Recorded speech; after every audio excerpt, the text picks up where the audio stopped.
भारतीय संस्कृति, रंगों का संगम, भावों का समंदर, इतिहास की गाथा, परंपराओं की ज्वाला और धरोहर का अथाह सागर है। हमारी संस्कृति देश की सॉफ्ट पावर का सबसे मजबूत हस्ताक्षर है। योग, आयुर्वेद, भारतीय दर्शन, साहित्य, कला और संगीत जैसे अनेक क्षेत्रों में भारत की अमूल्य देन ने पूरे विश्व को प्रभावित किया है। इंदिरा गांधी राष्ट्रीय कला केंद्र भारत की इस समृद्ध संस्कृति को दुनिया के सामने लाने का प्रयास कर रहा है।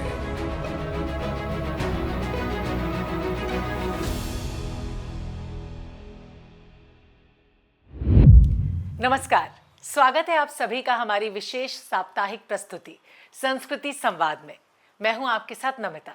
भारत को एक सूत्र में बांधती है भारतीय संस्कृति। भारतीय संस्कृति विश्व की सबसे प्राचीन संस्कृतियों में से एक है। भारतीय संस्कृति के विविध पहलुओं, कला, संगीत, साहित्य और दर्शन को लोगों के सामने लाने की एक कोशिश है हमारी ये विशेष प्रस्तुति संस्कृति संवाद। तो आइए शुरुआत करते हैं अपने खास प्रोग्राम की झलकियों के साथ। असम के गुवाहाटी में 10 दिवसीय उत्सव ओइतिज्या का भव्य आयोजन हुआ।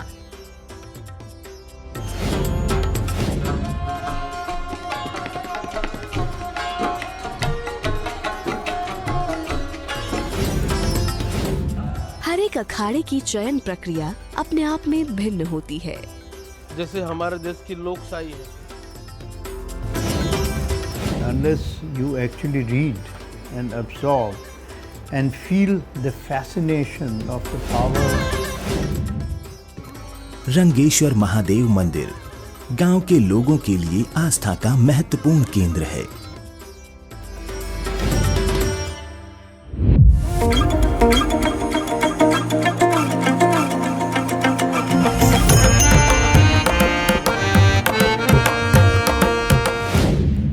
झलकियों से तो आपको अंदाजा लग ही गया होगा कि आज के एपिसोड में आपके लिए क्या क्या खास हम लेकर आए हैं।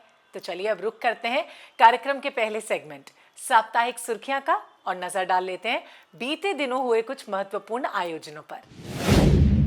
वाराणसी में काशी की संगीत परंपरा पर आधारित कार्यक्रम नाद यात्रा का आयोजन हुआ।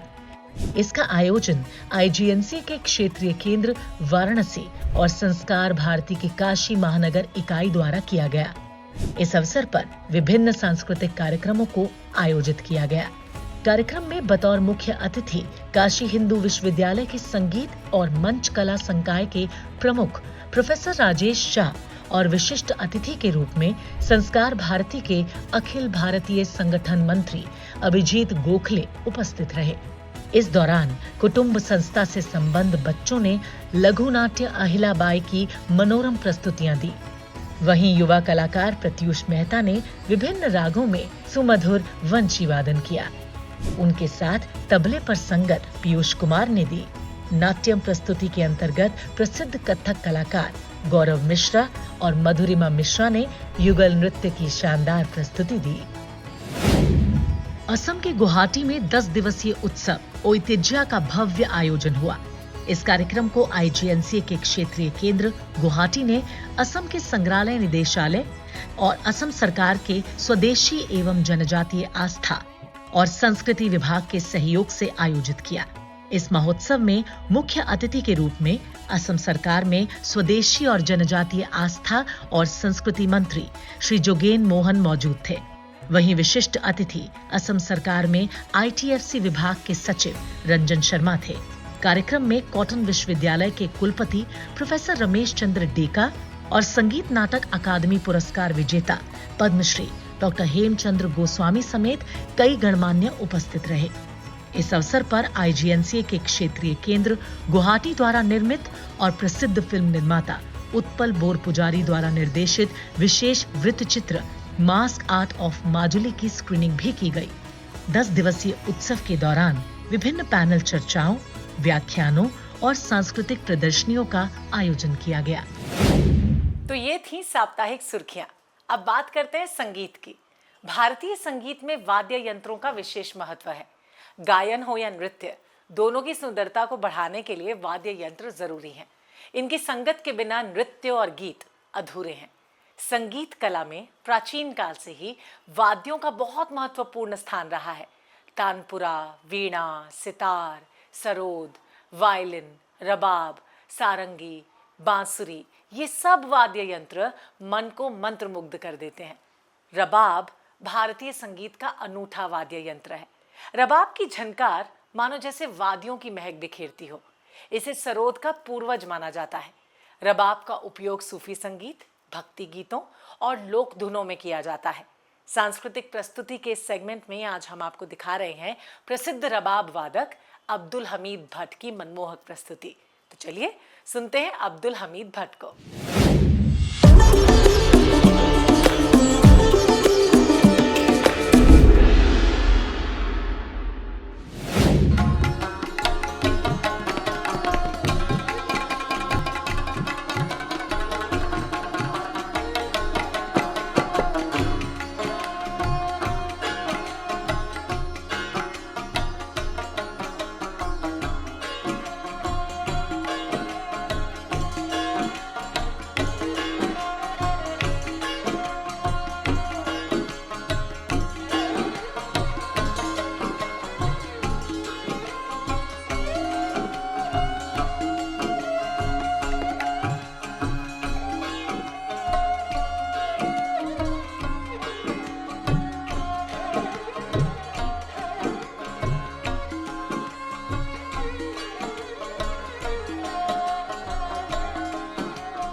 पूरा विश्वास है कि अब्दुल हमीद भट्ट के रबाब वादन ने आपको वादियों की सैर करा दी होगी। ऐसा लगता है कि मानो इसकी हर झनकार एक कहानी गुनगुनाती है। बहरहाल हम बढ़ते हैं कार्यक्रम के अगले सेगमेंट की तरफ और बात करते हैं अखाड़ा की। अखाड़ा का संबंध सिर्फ कुश्ती से नहीं है, भारत में अखाड़ा धर्म से भी जुड़ा है। धार्मिक अखाड़े अध्यात्म, अनुशासन और अनूठी जीवन शैली का एक ऐसा रूप है जो दुनिया में कहीं और आपको देखने को नहीं मिलेगा। धार्मिक अखाड़े प्राचीन धार्मिक परंपराओं, योग, साधना, धर्म और आध्यात्मिकता के प्रसार का केंद्र है। ये संतों, महंतों और साधुओं के संगठन हैं जो धार्मिकता और समाज के कल्याण के लिए कार्य करते हैं। अखाड़ों की परंपरा प्राचीन काल से चली आ रही है। ये मुख्य रूप से आदि शंकराचार्य द्वारा स्थापित किए गए थे, जिन्होंने धर्म और संस्कृति की रक्षा के लिए संत समाज को संगठित किया। महाकुंभ और अन्य धार्मिक आयोजनों में अखाड़ों का विशेष महत्व है। भारत में लगभग 13 प्रमुख अखाड़े हैं जो अपनी अनूठी पहचान और परंपराओं के लिए जाने जाते हैं। भारत में नागा साधु और उनके अखाड़े एक विशेष धार्मिक और आध्यात्मिक परंपरा का प्रतिनिधित्व करते हैं। नागा साधु शिव भक्त होते हैं। तो आइए आज सिने सर्कल के इस खास सेगमेंट में आपको दिखाते हैं शैव अखाड़ों पर आधारित डॉक्यूमेंट्री फिल्म।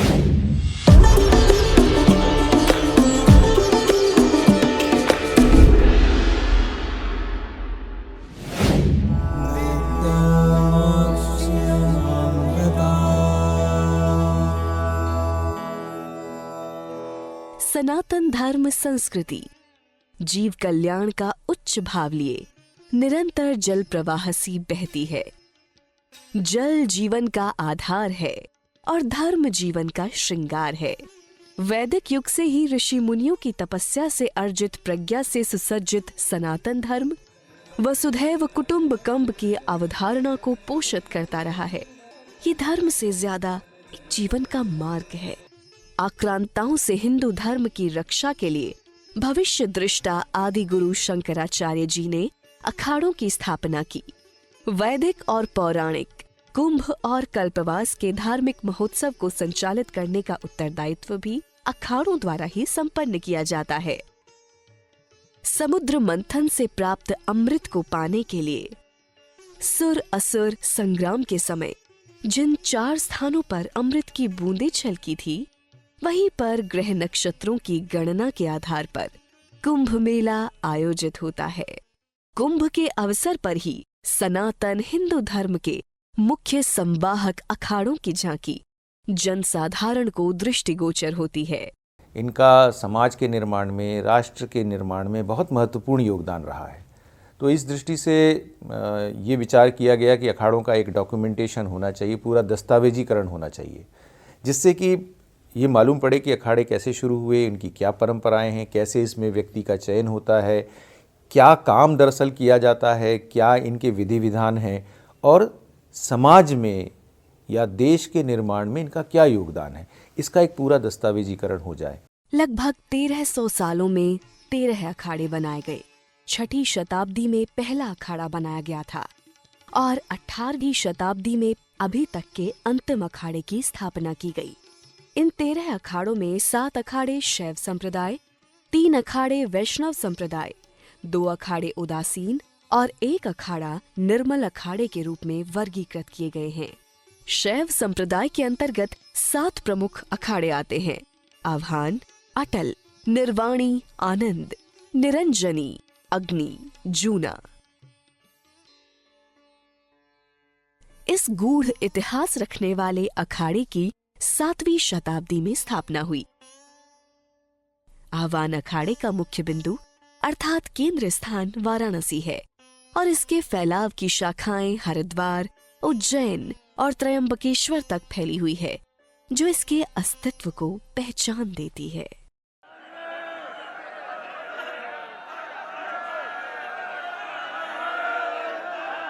हर एक अखाड़े की चयन प्रक्रिया अपने आप में भिन्न होती है।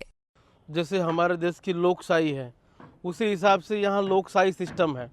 अलग अलग प्रांत के अलग अलग अखाड़ों के जो महात्मा होते हैं, 16 मेंबर होते हैं। वही चयन समिति के जो सीनियर पुराने लोग होते हैं, जो अखाड़े की व्यवस्था को ज़्यादा जानते हैं, वही लोग आने वाली पीढ़ी का निर्माण करते हैं। उनके बारे में, उस व्यवस्था के बारे में उनको दीक्षा शिक्षा करते हैं और उनको फिर सौंप देते हैं आगे चलने के लिए। अटल अखाड़े का मुख्य स्थान वाराणसी की पवित्र भूमि है। 8वीं शताब्दी में अटल अखाड़े की स्थापना का आगाज हुआ और इसकी पहचान साधु संत और महामंडलेश्वर कहे जाते हैं। इस अखाड़े की शाखाएं प्रयाग, हरिद्वार, उज्जैन और त्रयंबकेश्वर के साथ साथ काशी, आजर और वडोदरा में भी फैली हैं, जो इसकी महत्ता को बताती हैं। 605 ईस्वी में अटल अखाड़े की स्थापना हुई थी। अखाड़ों का मेन पर्पज यही है कि उस प्राचीन परंपरा को चलाना और सनातन धर्म के लिए स्थापना करना, जीवों के प्रति उन्हें जागृत करना कि तुम एक्चुअली शरीर क्या है और सदैव रहने वाली आत्मा क्या है, अनात्मा क्या है। जीवों को जागृत, शरीर की अपेक्षा जीव को जागृत करना। तो अभी आपने देखी अखाड़ों को दर्शाती हुई अनूठी डॉक्यूमेंट्री। अब बात पत्रकारिता की, जिसे लोकतंत्र का चौथा स्तंभ कहते हैं। पत्रकारिता सिर्फ खबरों को प्रकाशित करने और दिखाने का काम नहीं है, बल्कि ये सच को उजागर करने और समाज को जागरूक करने का महत्वपूर्ण माध्यम है। एक सच्चा पत्रकार निष्पक्षता के साथ अपनी जिम्मेदारी निभाता है। आज विशेष साक्षात्कार में हम आपको मिलवा रहे हैं देश के प्रतिष्ठित पत्रकार एमजे अकबर से, जो विदेश मंत्रालय में राज्य मंत्री भी रह चुके हैं। वो द एशियन एज, संडे और द टेलीग्राफिक के साथ कई प्रतिष्ठित समाचार पत्रों के संस्थापक संपादक भी रहे। उन्होंने कई उत्कृष्ट पुस्तकें भी लिखी जो काफी चर्चित रहीं। तो आइए आज इस सेगमेंट में देखते हैं उनसे हुई लंबी बातचीत के कुछ अंश।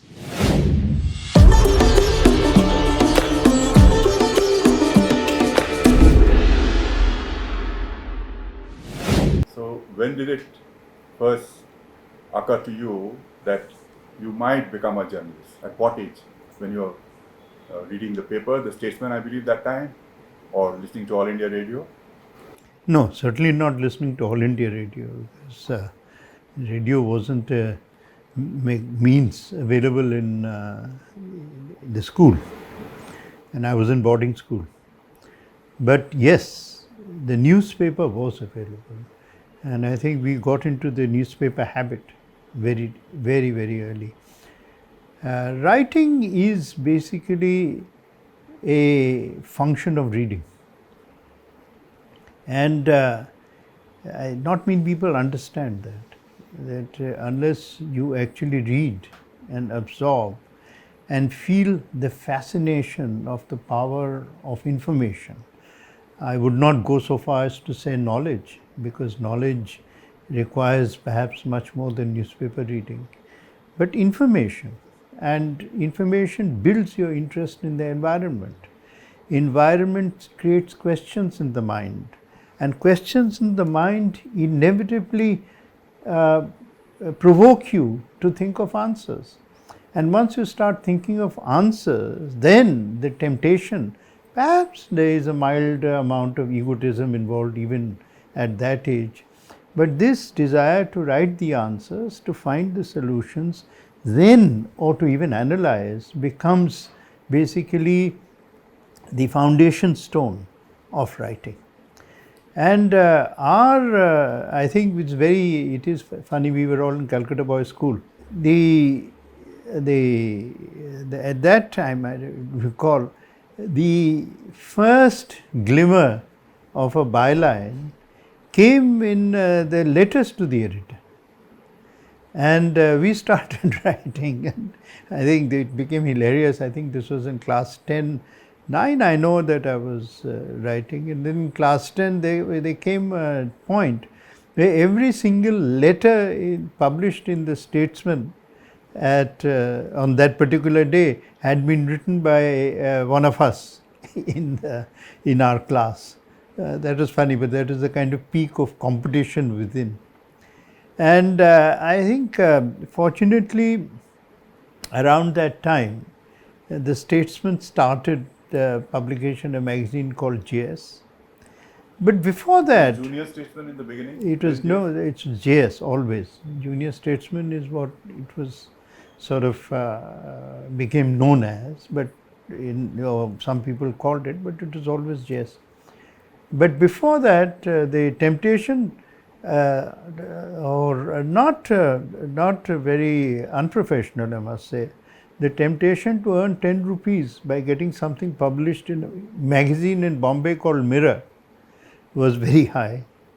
And that grew, the JS appeared, but I think the turning point, if you may say, I was still in class 11.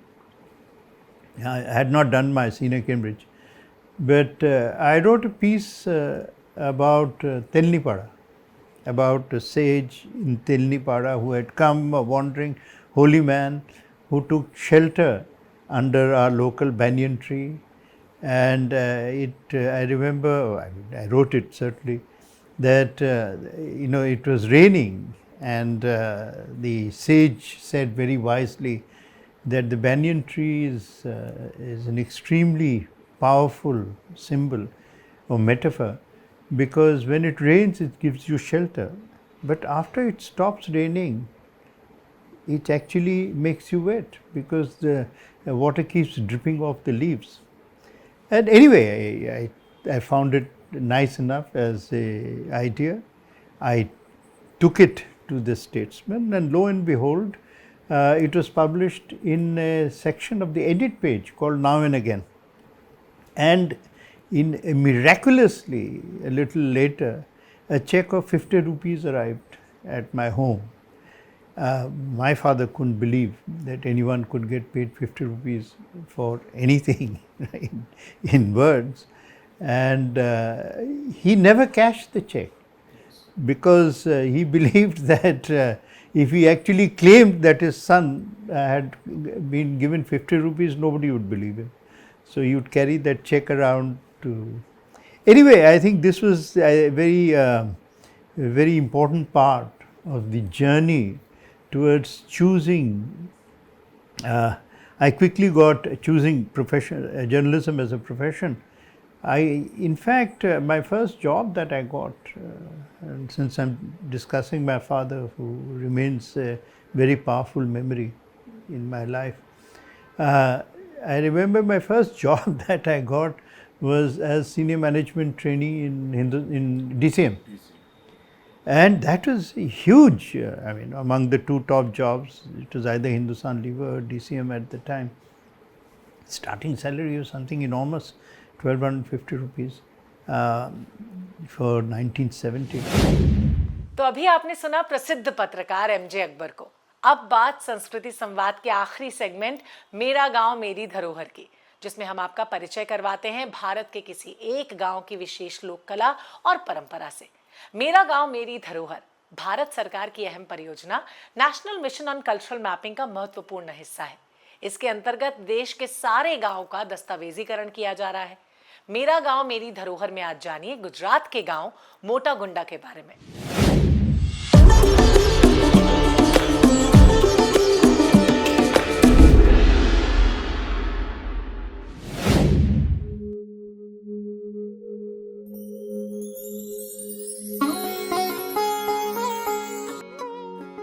आज से 50 साल पहले एक गांव के हर घर में शौचालय होने की बात सुनकर आश्चर्य होगा। लगेगा कि बात किसी विदेशी गांव की हो रही है, लेकिन ये मुकाम हासिल किया था गुजरात राज्य के देवभूमि द्वारका जिले के एक छोटे से गांव मोटा गुंडा ने। मोटा गुंडा गांव की कुल जनसंख्या 2321 है।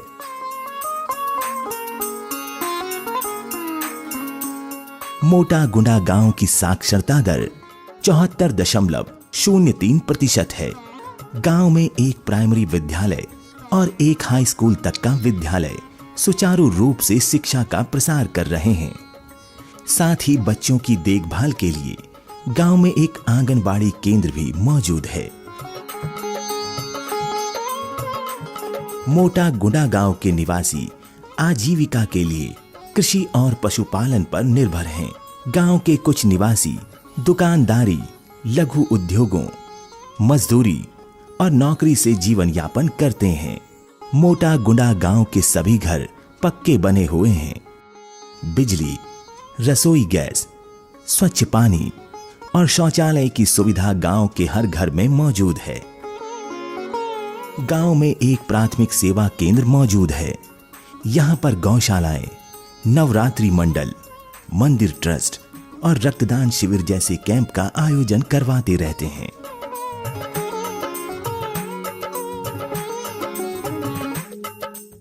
मोटा गुंडा गांव के लोग खेती के जैविक तरीकों को अपनाते हैं।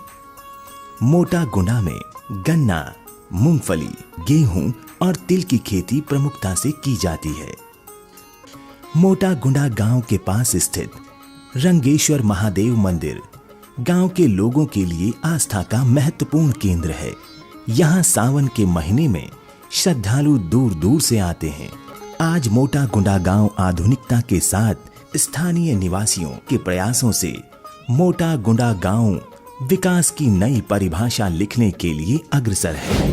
उम्मीद करते हैं कि संस्कृति संवाद का हमारा आज का एपिसोड आपको पसंद आया होगा। और हाँ, आपके सुझाव हमारे लिए इंपॉर्टेंट हैं, इसलिए अपने सजेशंस आप हमें इस ईमेल आईडी पर भेज सकते हैं।